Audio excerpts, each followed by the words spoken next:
اب جناب خدیجہ بیان کرتی ہے میں نے اپنے غلام میسرہ کو بلایا اور بلانے کے بعد میں نے کہا میسرہ آج سے پہلے بھی تجارت تو کرنے کے لیے تاجروں کے ساتھ تو گیا تھا، لیکن جتنا نفع آج محمد کی تجارت سے ملا ہے اتنا فائدہ آج تک کسی کی تجارت سے نہیں ہوا ہے، جتنا منافع آج ہوا آج سے پہلے اتنا منافع کسی کی تجارت میں نہیں ہوا۔ آخر کیسا تاجر کیا انداز تھا تجارت کرنے کا؟ تو میسرہ کہنے لگتا ہے ملکہ خدیجہ میں نے آج سے پہلے جن تاجروں کے ساتھ گیا تھا نا انہوں نے ہمیشہ جھوٹ بولا تھا، لیکن محمد نے سچ ہی بولا تھا اور سچ کی وجہ سے اللہ نے اس مال میں برکتیں رکھی ہے۔ اتنا ہی نہیں تاریخ ہمیں مل رہی ہے۔ اب جناب خدیجہ نے اور خرید کیا، اب مصطفیٰ اپنے مکان پر واپس ہو گئے۔ اب خدیجہ میسرہ سے کہتی ہے میسرہ میں نے تجھے اس لیے تھوڑی بھیجا تھا، میں نے تو اس لیے بھیجا تھا کہ تجھے محمد کا اٹھنا دیکھنا ہے، محمد کا کھانا تجھے دیکھنا ہے، محمد کا پینا تجھے دیکھنا ہے، محمد کا سونا تجھے دیکھنا ہے، محمد کا جاگنا تجھے دیکھنا ہے اور پورا تجزیہ کرنا ہے محمد کے اندر اچھائیاں کتنی ہے اور محمد کے اندر برائیاں کتنی ہے، یہ تجھے فیصلہ مجھے آ کر کے سنانا ہے۔ تو اب میسرہ کہتا ہے ملکہ خدیجہ آپ کو معلوم بھی ہے میں نے محمد کے ساتھ سفر کیا ہے تو میں نے محمد کا چلنا دیکھا ہے، میں نے محمد کا کھانا دیکھا ہے، میں نے محمد کا پینا دیکھا ہے، میں نے محمد کا سونا دیکھا ہے، میں نے محمد کا جاگنا دیکھا ہے اور میں اس نتیجے پہ پہنچ گیا خدیجہ میں اس نتیجے پہ پہنچ گیا۔ اب خدیجہ سے جناب میسرہ کہنے لگتا ہے میسرہ کہتا ہے خدیجہ میں اس نتیجے پہ پہنچ گیا ایسا لگتا ہے جس بنانے والے نے بنایا ہے وہ بنانے والا بھی بے عیب ہے اور جس کو بھیجا گیا ہے وہ محمد بھی بے عیب بن کر آیا ہے۔ نعرہ تکبیر، نعرہ رسالت، سرکار کی آمد، دلدار کی آمد، یاسین کی آمد، طٰہٰ کی آمد، نعرہ تکبیر۔ یہ مصطفیٰ جان رحمت کی حیات طیبہ ہے۔ اب خدیجہ کہنے لگتی ہے بتاؤ بات سمجھ میں آ رہی ہے آپ کے؟ تو ذرا محبت سے بول دو بھائی سبحان اللہ، اور لحق کے بولیے آپ سبحان اللہ۔ جناب خدیجہ ہماری اور آپ کی پہلی ماں ہے، حضور کی اب شادی انہی سے ہو رہی ہے۔ خدیجہ کی عمر 40 سال اور میرا نبی 25 سال کا ہو رہا ہے۔ ہسٹری یہ ہے کہ خدیجہ 2 جگہ سے بیوہ ہو چکی ہیں، ان کے 2 شوہروں کا انتقال ہو گیا ہے، لیکن خدیجہ کے دل میں اب جیسے ہی یہ دیکھا یہ اس سے پہلے دستور یہ تھا، خدیجہ بیان کرتی ہے میں نے دل میں یہ عزم مصمم کر لیا، ارادہ بنا لیا کہ اب میں کسی کے ساتھ میں اب شادی نہیں کروں گی۔ جب 2 شوہروں کے ساتھ زندگی پوری نہ ہو سکی، دونوں شوہروں کا انتقال ہو گیا تو اب مجھے شادی نہیں کرنی ہے بلکہ اسی کے ساتھ میں اپنی زندگی پوری گزار کر چلی جاؤں گی۔ لیکن جیسے ہی مصطفیٰ کا یہ اٹھنا بیٹھنا یہ حسین کردار دیکھا تو خدیجہ کے دل میں شوق پیدا ہوا کیوں نہ اسی نوجوان کے ساتھ میں شادی کر لی جا۔ لیکن حیرت یہ ہے کہ مصطفیٰ جان رحمت 25 سال کے ہیں اور جناب سیدہ خدیجہ کی عمر شریف 40 سال کی ہو رہی ہے۔ آخر سوال یہ ہے یہ 25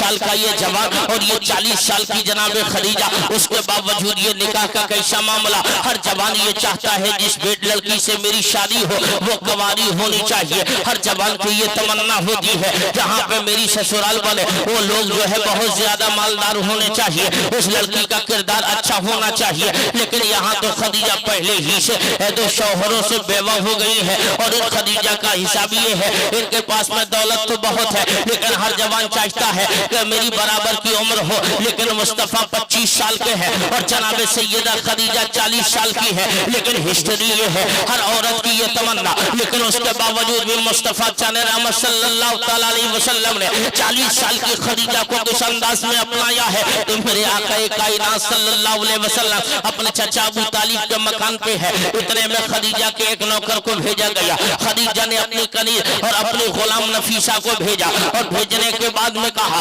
جاؤ تم محمد سے یہ پیام لے کر جاؤ اور محمد کو یہ بتا دینا کہ میری ملکہ خدیجہ، ہاں جناب خدیجہ اور میری ملکہ خدیجہ آپ سے نکاح کرنے کی تمنا رکھتی ہے ہے، آپ سے شادی کرنے کے لیے اچھک ہے، آپ کی شادی کے لیے دل میں اس کے ارمان پل رہا ہے۔ اتنا جب کہنا ہی تھا تو جناب نفیسہ گئی اور جانے کے بعد میں عرض کرتی ہے، او بھائی محمد میں یہ چاہتی ہوں کہ میں اس لیے تیرے یہاں پر آئی ہوں، میں اس لیے تیرے مکان پر آئی ہوں۔ کہا کس لیے آئی ہو؟ کہا اس لیے آئی ہو مجھے میری ملکہ خدیجہ نے بھیجا ہے۔ کہاں کیوں بھیجا ہے؟ کہاں کہ ملکہ خدیجہ کا اصول یہ ہے، اس سے پہلے وہ 2 شوہروں سے بیوہ ہو گئی ہے، انہوں نے دل میں ارادہ بنا لیا تھا اب میں کسی کے ساتھ میں شادی تو کرنے والی نہیں، لیکن اب آپ کا کردار دیکھ لیا، آپ کا اٹھنا دیکھ لیا، آپ کا بیٹھنا دیکھ لیا، آپ کا سونا دیکھ لیا، آپ کا چلنا دیکھ لیا، آپ کے سونے کی ادائیں انہیں دیکھی، آپ کی بیٹھنے کی اداؤں کو دیکھ لیا، تو اب اس خدیجہ نے یہ دل میں ارادہ کر لیا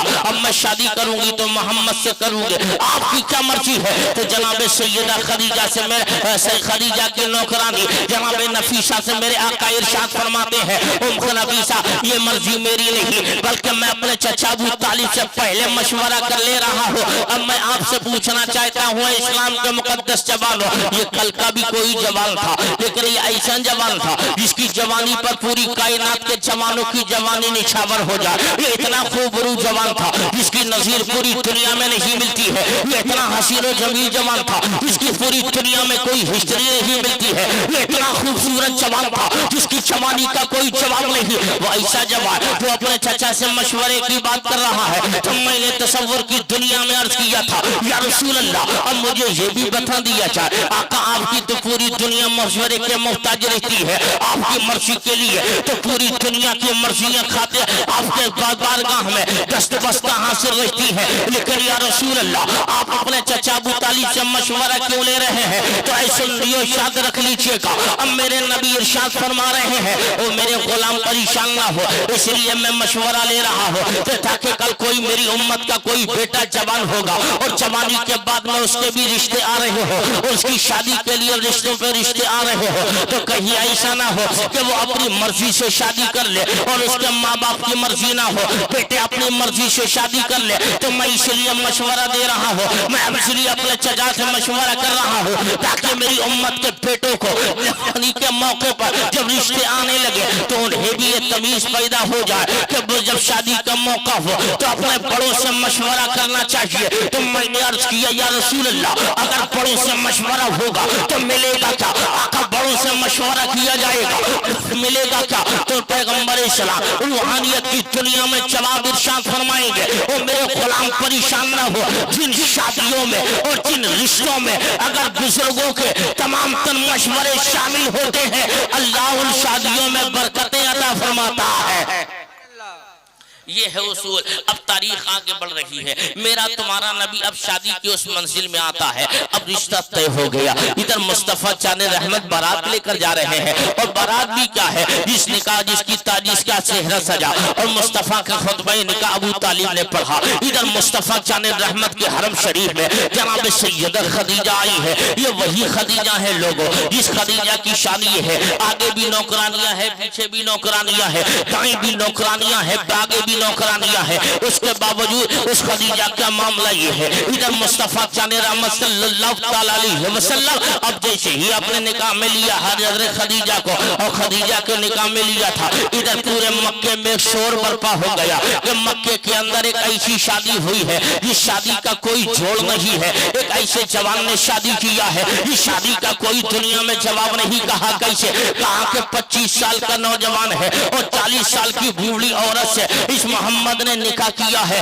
لیکن اس کے باوجود پوزیشن یہ ہے ادھر خدیجہ مصطفیٰ کی نکاح میں آئی ہے۔ آج ہمارے یہاں کی بھی بیٹیاں ہیں آپ کی بھی بیٹیاں ہیں، لیکن میں آپ سے پوچھنا چاہتا ہوں او اسلام کی عزت دار ماں تم بھی سن لو، او اسلام کے عزت دار غیرت مند بیٹے تم بھی سن لو، اگر دنیا کا دستور یہ ہے اگر تو چاہتا ہے کہ تیرے بیٹے کی بہو شادی کے بعد میں تیری عزت کرے، اگر تو چاہتا ہے کہ تیری بیٹی تیرے بیٹے کی بہو شادی ہو جانے کے بعد میں تجھ سے پیار سے پیش آئے، تو چاہتا ہے کہ تیری بیوی اگر شادی کے بعد میں تیرے ماں باپ کے ساتھ حسن سلوک سے پیش آئے، تو ضرورت یہ ہے پہلے اپنے ماں باپ کے سامنے اپنی بیوی کے سامنے ماں باپ کا احترام کیا کر، اپنی بیوی کے سامنے ماں باپ کی عزت کیا کر۔ یہی مصطفیٰ ہے، جیسے ہی مصطفیٰ کے حرم میں خدیجہ آئی ہے اتنے میں دروازے پہ دستک ہوئی،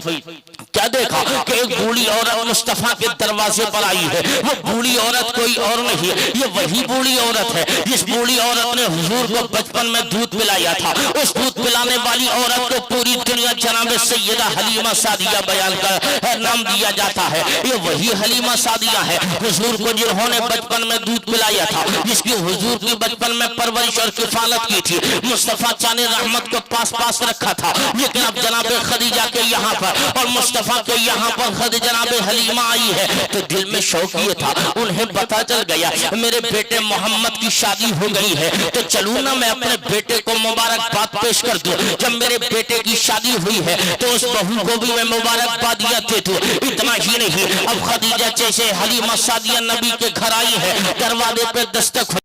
آقا کائنات نے دروازے کو کھولا اور جیسے ہی دروازے کو مصطفیٰ چاند رحمت نے کھولا, کیا دیکھا ایک بوڑھی عورت آئی ہے. آقا اس بوڑھی عورت کے قریب گئے, ہاتھ کو پکڑا اور مصطفیٰ اس بوڑھی عورت کو لے کر اندر آئے ہیں. اور جیسے ہی نبی اندر لے کر آئے تھے تو دور سے دیکھ رہی ہے جناب خدیجہ, آخر یہ نبی کس عورت کو لے کر ہاتھ پکڑ کر چلے آ رہے ہیں. آقا نے اپنے کاندھے سے نورانی چادر کو اتارا اور زمین پر مصطفیٰ نے بچھایا اور اس بوڑھی عورت کو چادر پہ بٹھایا اور سرکار دو زانو اس بوڑھی عورت کے سامنے بیٹھ گئے. اور بیٹھنے کی کنڈیشن یہ ہے, آقا کائنات صلی اللہ تعالی علیہ وسلم اس بوڑھی عورت کے سامنے بیٹھے ہیں اور دو زانو میرا نبی بیٹھا ہوا ہے, اس بوڑھی عورت کو دیکھ رہا ہے اور بوڑھی عورت مصطفیٰ کو دیکھتی ہے اور بولی جا رہی ہے. آقا اس بوڑھی عورت کی گفتگو سن رہے ہیں تو کان مصطفیٰ کے بوڑھی عورت کی باتوں پر لگے ہیں اور اس کے باوجود تاریخ مل رہی ہے کہ جیسے ہی کان مصطفیٰ چاند رحمت کے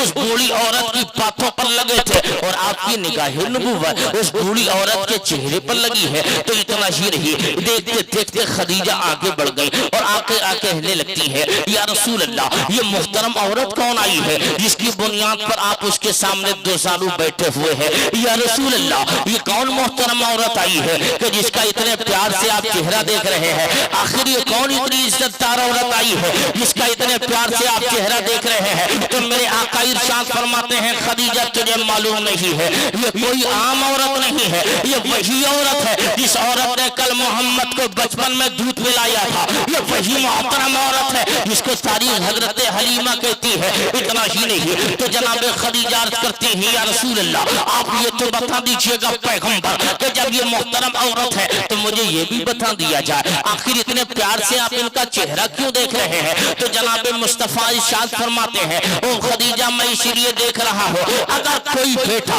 میں اپنے لیے نہیں, یہ تعلیم امت کے لیے ہو رہا ہے. کہا کیسے؟ کہا تعلیم امت کے لیے کہ میں اپنی ماں کے سامنے دو زانو اس لیے بیٹھا ہوں تاکہ کل ہو کر میری امت کے جوانوں کو اپنے ماں باپ کے سامنے بیٹھنے کا تمیز آ جائے. کیسے بیٹھنا ہے اپنے ماں باپ کے سامنے, کیسے بیٹھنا ہے. کہا اچھا. اس کے بعد خدیجہ کہنے لگتی ہے یا رسول اللہ, یہ بھی بتا دیا جائے آخر تم اس بوڑھی عورت کا چہرہ کیوں دیکھ رہے ہو. وقت میرے آقا فرماتے ہیں او خدیجہ تجھے معلوم نہیں ہے, میں اس لیے بوڑھی کا چہرہ دیکھ رہا ہوں تاکہ دنیا جان لے, تاکہ دنیا تک یہ میسج پہنچ جائے کہ اگر کوئی بیٹا اگر پیار سے اپنے ماں باپ کا چہرہ دیکھے گا تو ہر نظر کے بدلے اللہ ایک حج مقبول کا ثواب عطا فرمائے گا. نعرے تکبیر بولیے, نعرے تکبیر, نعرے رسالت, عظمت والدین.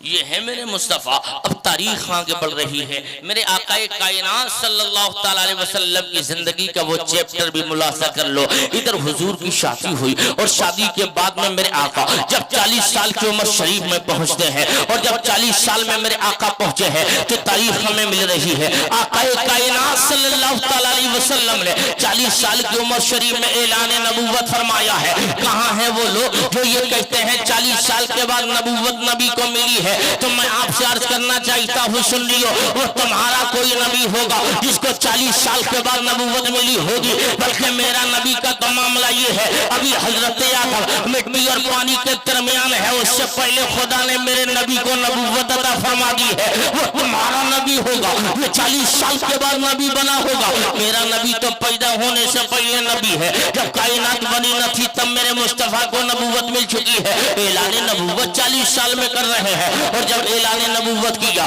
آہستہ آہستہ لوگ دامن اسلام میں آنے لگے اور جیسے ہی دامن اسلام میں لوگوں کے آنے کا سلسلہ چلا لیکن تاریخ میں مل رہی ہے یہ زمانہ وہ اسلام کا وہ پاکیزہ دور ہے آج تمہیں پلا پلایا اسلام مل گیا ہے اس کی بنیاد پر تمہیں اسلام کی قدر و منزلت معلوم نہیں ہے یہ وہ زمانہ ہے میرے آقا کی بارگاہ میں یار غار رسول جناب صدیق اکبر آ گئے اور عرض کرنے لگتے ہیں یا رسول اللہ اب یہ دل کرتا ہے کہ ہم کھلم کھلا اسلام کا اعلان کریں اب دل چاہتا ہے اعلان ہم اسلام کا پرچار کریں اب ہم مکان میں نہیں اب تو گلی گلیارے میں اسلام کا پیغام پہنچائیں گے اتنا ہی نہیں تو میرے آقا فرماتے ہیں وہ ابو بکر صدیق تمہیں معلوم بھی ہے ابھی حالات اچھے نہیں ہے جب سازگار ہو جائے نا تب اسلام کا پرچار کیجئے گا جب حالات اچھے ہو جائے تب اسلام کی تبلیغ کا کام کیجئے گا لیکن ابو بکر نہیں مانے اور پوزیشن یہاں تک ہو گئی ابو بکر بسیط ہو گئے تو میرے آقا نے اجازت دی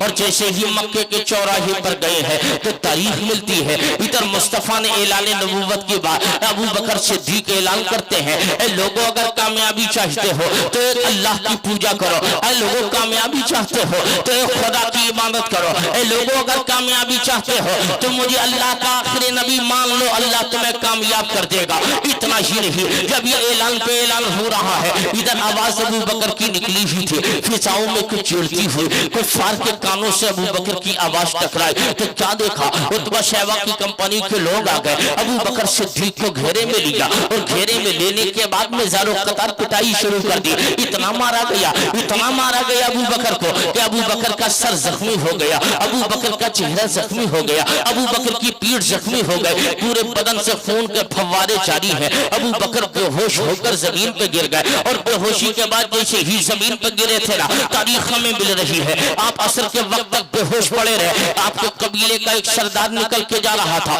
اس سردار نے جیسے ہی ابو بکر کو دیکھا اور دیکھنے کے بعد پہچان لیا اور پہچاننا ہی تھا کیا دیکھا کہ فوراً اپنے قبیلے والوں کو بلایا اور بلانے کے بعد میں کہا اے لوگوں ابو بکر کو اتنا مارا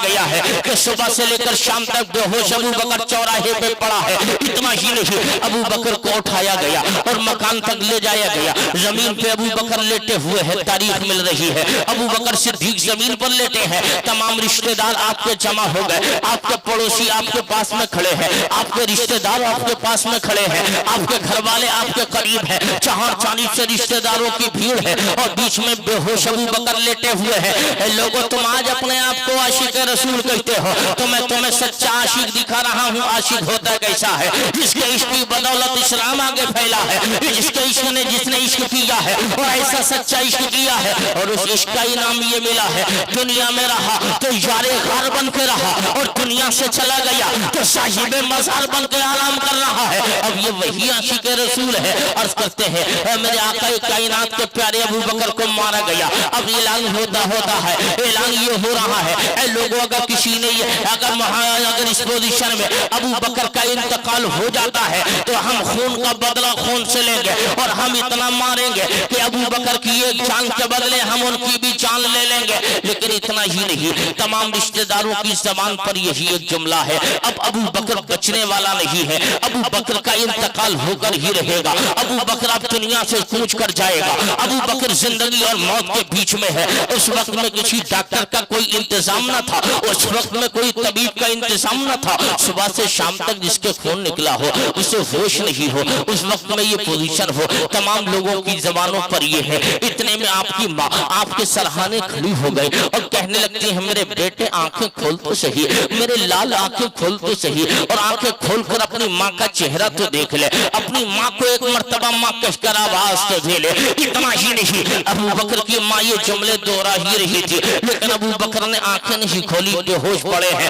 لیکن جب ماں کی ممتا آخری مرحلے میں جاتی ہے اور آخری مرحلے میں جانے کے بعد اماں کی ممتا جب پکارتی ہے اور ابو بکر کی سماعتوں کے پردے سے جیسے ہی ابو بکر کی ماں کی آواز ٹکرائی تو آنکھیں کھولی اور آنکھیں کھولنے کے بعد میں اب آپ کی ماں نے سب سے پہلے جملہ دہرایا تھا او میرے بیٹے بتا تیرا حال کیسا ہے تو ابو بکر صدیق نے کہا تھا او میری ماں یہ کیا پوچھ رہی ہے تیرا حال کیسا ہے بلکہ مجھے ابو بکر کو بتا یہ نہ پوچھ کہ میرا حال کیسا ہے مجھے ابو بکر کو بتا آمنہ کا لال کیسا ہے مجھے یہ بتا دے میں کیسا ہوں یہ نہ پوچھ، یہ بتا میرا نبی کس پوزیشن میں ہے۔ اے لوگوں اگر خیال آ رہا ہے زندگی اور موت کے بیچ میں بھی اگر کوئی ہے، آنکھیں کھلتی ہے تو اپنے باپ کا خیال نہیں آیا، آنکھیں کھلی ہے تو اپنی ماں کا خیال نہیں آیا، آنکھیں کھلی ہے تو اپنے بیوی بچوں کا خیال نہیں آیا۔ اگر یاد آئی ہے تو آمنہ کے لال کی یاد آئی ہے، اگر پیار یاد آیا ہے تو مصطفیٰ کو یاد کیا ہے۔ اور ابو بکر نے آنکھیں کھولی ہوئی تھی تو فوراً میرے آقا کی بارگاہ میں اب ام جمیل کے ساتھ میں لے جا کر حضور کی بارگاہ میں پیش کر دیا گیا، وہی خون کپڑوں پہ لگا ہے۔ تو میرے آقا کہنے لگتے ہیں او ابو بکر یہ بتائیے کیسا حال بنا رکھا ہے؟ ابو بکر عرض کرتے ہیں یا رسول اللہ حال تو عشق میں ایسا ہی ہوتا ہے اور عاشقوں کا حال ہمیشہ عشق میں ایسا ہی کیا جاتا ہے۔ تو میرے آقا فرماتے ہیں او ابو بکر یہ کیسا عشق میں حال بنا رکھا ہے؟ عرض کرتے ہیں یا رسول اللہ حال اس لیے عشق میں ہوا ہے کہ میں نے مکے کے چوراہے پہ ایک اللہ کی توحید کا اعلان کر دیا تھا اور ابو جہل کمپنی نے مجھے اس قدر مارا کہ میں پورا دن بے ہوش پڑا رہا۔ تو میرے آقا فرماتے ہیں اے ابو بکر تیری ناک پر چوٹ ہے ہاں، تیرے سر میں چوٹ ہے ہاں، کہاں تیرے لب و رخسار پر چوٹ ہے ہاں، کہاں تیرے پیٹ پر چوٹ ہے کہاں؟ تو کہا یا رسول اللہ پورا دن میں بے ہوش پڑا رہا۔ تو میرے آقا فرماتے ہیں اے ابو بکر جب حالات اچھے نہیں تھے تو مان لینا چاہیے تھا، آپ تبلیغ نہ کرتے اور آپ پٹتے پٹتے جا رہے ہو۔ تو میرے آقا کی بارگاہ میں یار خان عرض کرتے ہیں یا رسول اللہ میں اس لیے پیٹا جا رہا ہوں کہ میں آپ کی تعریف کر رہا ہوں اور مجھ ابو بکر کو یہ گوارا ہے کہ آپ کی تعریف کرتے کرتے ابو بکر کا دم نکل جائے، اور اگر دم نہ نکلے تو اگر ابو بکر کی آخری سانس تک اگر کوئی آپ کی شان میں گستاخی کرے اور میں پوری زندگی بھر میری زندگی کی معراج یہ ہے کہ میں جیوں تو آپ کی نام کی وجہ سے اور مروں تو آپ کے نام کی وجہ سے۔ یہ ہے مصطفیٰ کے غلام، ان کو عشق رسول کہا جاتا ہے۔ آج تم بھی عاشق ہو، تمہارے چہروں پہ داڑیاں نہیں مگر عشق رسول ہونے کا دعویٰ کرتے ہو، نماز جمعہ سے پہلے پڑھنے نہیں جاتے ہو، اس کے باوجود عشق رسول ہونے کا دعویٰ کرتے ہو۔ تمہارے پاس میں پیار و محبت نہیں، اس کے باوجود عشق رسول ہونے کا دعویٰ کرتے ہو۔ میں آپ کو بتائے دیتا ہوں سن لیو، عاشق اس چیز کا نام رہی بلکہ عاشقی یہ ہے کہ جنگل کے جانور بھی جان لے یہ مصطفیٰ کا عاشق آ رہا ہے، جنگل کے درند چرند پرند بھی جان لے یہ مصطفیٰ کا عاشق آ رہا ہے۔ اور اگر ابو بکر صدیق کے عشق کا اگر ایک قطرہ بھی ہمارے گنہگار دامنوں میں پڑ گیا تو یقیناً ہماری زندگی کی معراج ہو جائے گی۔ یہ وہی ابو بکر ہے۔ اب مصطفیٰ چاند رحمت نے اعلان نبوت کے بعد آہستہ آہستہ اسلام آگے بڑھ رہا ہے، اور اسلام اس طریقے سے آگے بڑھا کہ سرکار کائنات صلی اللہ تعالیٰ علیہ وسلم جب میرا نبی 53 سال کی عمر شریف میں تشریف لے جا رہا ہے، اور جب میرے آقا 53 سال کی عمر میں تشریف لے جاتے ہیں تو یہ وہی مکہ ہے جس مکہ کے اندر مصطفیٰ پہ بیجا ظلم کیا جا رہا ہے۔ یہ وہی مکہ ہے جس مکہ میں مصطفیٰ جان رحمت کے اوپر حالت نماز میں اونٹ کی اوجڑیاں ڈالی جا رہی ہے۔ یہ وہی مکہ ہے جس مکہ کے اندر مصطفیٰ جان رحمت پر نمازوں میں کوڑا ڈالا جا رہا ہے۔ راستے چلتے ہیں تو بوڑھی آپ اپنے مکان سے نکلتے ہیں تو بڑھیا آپ کے اوپر کوڑا ڈال رہی ہے، آپ کے لیے دشمن خندق تیار کر رہے ہیں، آپ کے راستے میں کانٹے بچھائے جا رہے ہیں، لیکن 53 سال کی عمر شریف ہوتی ہے میرے نبی کی، اور اسی 53 سال کی عمر کے دوران آپ کو آپ کو شیب ابی طالب میں مشہور بھی کیا جا رہا ہے۔ اور یہی تک نہیں، جب 53 سال کی عمر میرے نبی کی ہو گئی تو مصطفیٰ جان رحمت کو اللہ کا پیغام آ گیا وہ محبوبہ مکہ چھوڑ دو۔ اب مصطفیٰ نے مکہ کو چھوڑ دیا، اور مکہ سے جب میرا نبی ہجرت کر رہا ہے تو راتوں رات سے اپنے یار حضرت ابو بکر کو لیا اور مصطفیٰ یار غار کو لے کر چلے، حضرت علی سے فرمایا وہ علی آج کے رات بستر پر تجھے سونا ہے۔ اب مصطفیٰ 53 سال کی عمر میں مکہ چھوڑتے ہیں اور سرکار مدینے کی جانب نکلنے والے ہیں۔ اب یہ وہی گھر ہے جہاں پر دشمنوں نے یہ مشورہ کیا تھا کہ محمد کے گھیراؤ کر لو اور چہار جانب سے گھر کے دشمن لگا دو، اور گھر کو مشہور کر لیا گیا، ادھر بھی تلواریں ہو ادھر بھی تلواریں ہو، پورے گھر کے چہار جانب تلواریں ہی تلواریں ہو۔ اور اس مقام پر جناب علی سے میرے آقا نے فرمایا تھا وہ علی آج میں یہ ہجرت کی رات ہے تو تجھے ایسا کرنا ہے کہ جن لوگوں کے میرے پاس میں امانتیں رکھی ہیں وہ امانتیں ان لوگوں تک تجھے پہنچانا ہے، اور پہنچانے کے بعد تجھے پھر واپس مدینے میری بارگاہ میں تشریف لانا ہے۔ اب یہ وہی مدینہ وہی مکہ ہے اور یہ وہ بستر رسول ہے۔ اب مجھے آپ ایمانداری سے بتانا مسلمانوں، اگر تمہارے گھر کا گھیراؤ دشمن کر لے تو تمہیں رات بھر نیند نہیں آئے گی۔ اب میں نے تصور میں عرض کیا تھا